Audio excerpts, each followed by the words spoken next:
What up, y'all? My name is Jared Duran, also known as Jay or Films by Jay. I'm Victoria Escobar, and today we are going to talk about the 10 top things you need to pack for New Zealand. 1, 2, 3, 4. Go.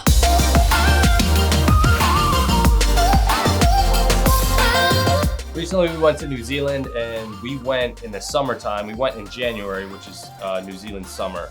But most of the items that we're going to talk about today, you should bring along with you regardless if it's winter or summer. Jump right into it. The first thing we have down, number 1, a rainproof jacket.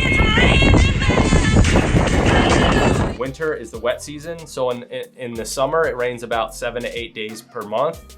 And in the winter, it rains about 11 to 15 days per month. So almost half the month they'll experience some kind of rain. We were out one day and it was like 80 degrees, and then it started raining and it got a little cooler. And then after that, it was like 60 some. So Yeah. not only did the rain come and go, but the temperature fluctuated pretty quickly and in the same day. I packed this one, just a Timberland waterproof jacket. It has really big pockets, which I put all my camera gear in. It never got wet, and it's also really important that it's really light, because whenever you're hiking, you don't want to add a ton of weight to any bags or anything like that. So you can just throw this in a bag, and then when you have it on, it's not like weighing you down. I made the mistake of buying a rain-resistant jacket and not proof, and I definitely paid for it because I was pretty wet. Number 2, universal electric converter. Pretty much anywhere you travel, doesn't matter if you go to New Zealand or any other country, you should always keep these handy. And make sure it's a converter, not an adapter. Adapters only will make it so you can plug it into the plug. A converter actually changes the currency of the electrical. You should pack that pretty much everywhere you go. You know what we blew? We bought the surge charger. Yeah, if you bring a surge protector and plug that into an electrical converter and plug it into the wall, it will blow all the electricity out wherever you're at. That's not just New Zealand. I did it in Thailand and blew all of our electricity out in the hotel. Number 3, an international driver's license. I got mine online. Where'd you get yours at? Oh my. Yeah, you can just go to your local AAA, or if you just go to AAA's website, you can buy these. We rented a car for 30 days and we paid $1,200. $1,200. I think it was like $1,000. So $1,000 to $1,200 for all 30 days. And I believe the place we rented it was called Snapcar. Does that sound right? I think it sounds right. I'll put a link to Snapcar below. Yeah. Nothing extraordinary happened, but it was a good car. It's cheap. We read that if you go to New Zealand, you should buy one just in case. I feel like in New Zealand, if we didn't get pulled over at all, but I feel like if we did and we just had our regular US driver's license, it probably would have been all right. But we did read that if you go to some other countries that aren't as developed as New Zealand, like recently we went to Thailand, and you don't have this, then they can kind of turn it into something that it doesn't need to be. So I think I paid $50? Yeah, I got mine for mine lasts 10 years and it was like 80, but I think you can get them for like $20. Yeah. But yeah, AAA, I'll put the website below. Number 4, a water bottle for each of you. Yeah, we have these plastic roll-up ones. They're basically, you can just roll them up, and then when you fill them up, they become these giant plastic water bottles. But I think the metal ones are a lot more clutch. They're light, and you can a lot of them come with a little strap that you can attach to your backpack. Number 5, good lightweight hiking backpacks. So I packed a couple different backpacks, and I want to talk about that. One of the backpacks I travel with, which is not this one, is a nomadic backpack. I take it everywhere I go. It's very big. It has a lot of compartments. There's a lot of different places to store passports, important documents, clothing, toiletries, but the nomadic backpack can become very heavy. So I don't particularly like taking it when I want to go places where there's a lot of hiking. New Zealand, there's a bazillion places that you can go hiking at. So we bought these. These are made by Lowepro. They're insanely light, and they have these little compartments that you can store they're padded, and you can store your camera and at least 1 or 2 lenses. If your lens is attached to a camera, you can put an additional lens in here. And then there's a lot of storage inside as well. In the back, there's literally, if you buy one of those plastic water kind of things, you can put that in the back with a straw and kind of put it right up to your face, and you can have a water bottle and backpack in one. It also has these straps down below, which help support your back, so all the weight's not on your shoulders. They come with things on the bottom, so in case it starts raining, you can just whip it out, and it's attached to the bag, and you just wrap your bag up so your camera gear and everything else won't get wet.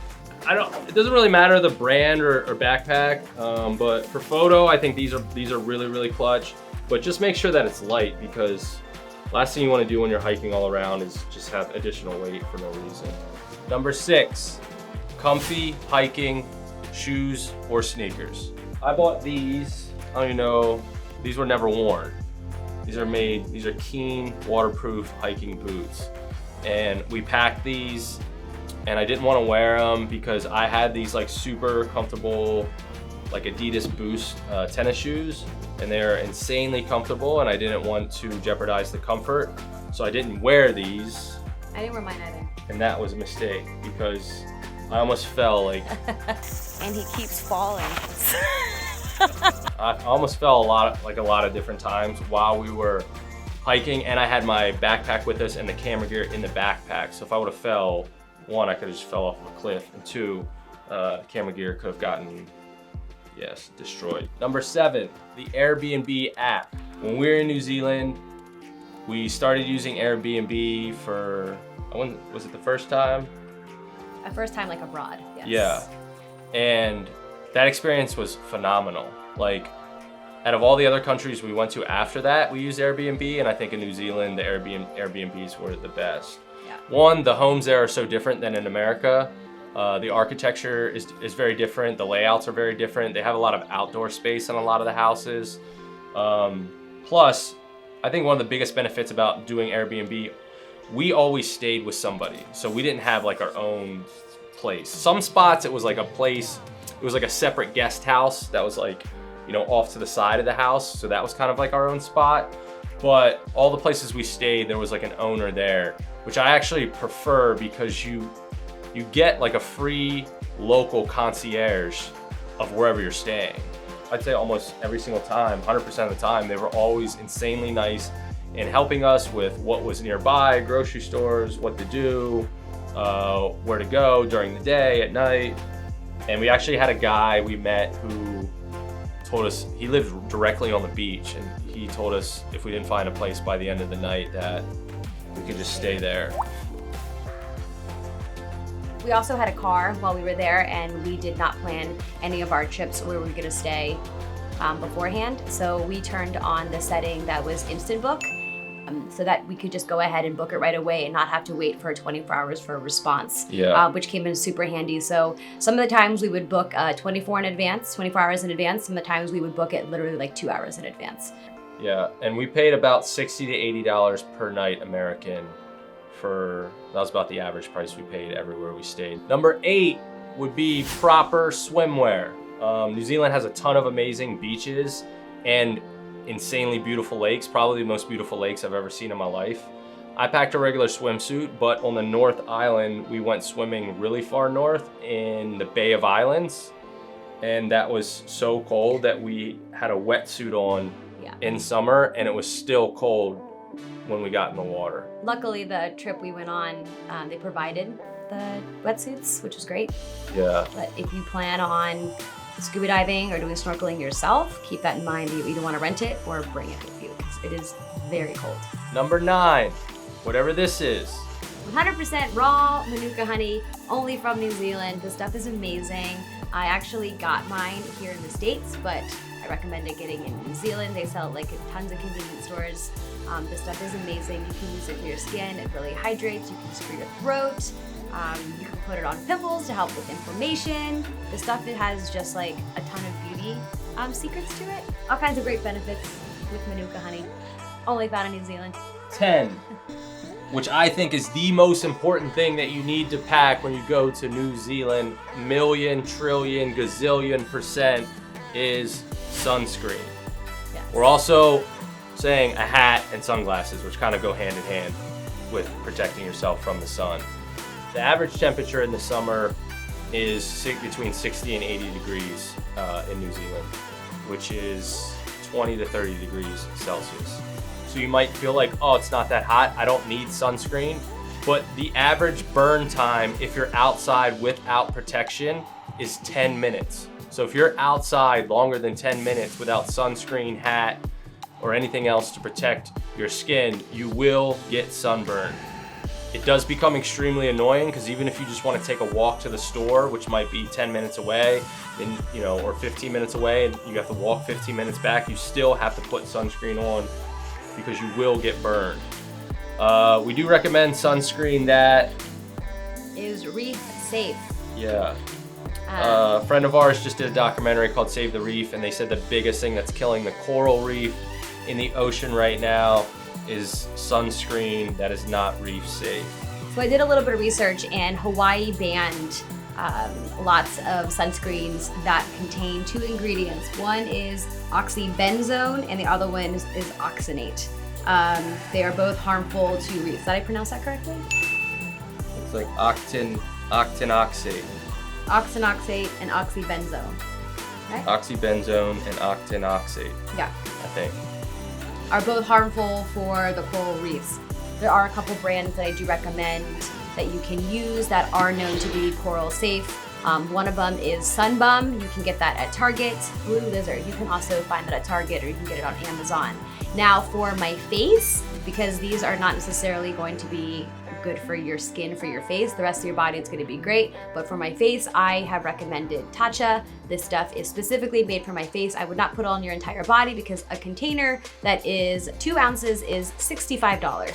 So this stuff is expensive, so I would take it for just your face. It also is reef safe. So yeah, one last thing, the thing that you should never pack when you go to New Zealand is any kind of fruits and vegetables. You will get fined up to $400 or $500. But those are the 10 things that you need to pack whenever visiting New Zealand. We highly recommend everyone literally in the world go and visit New Zealand.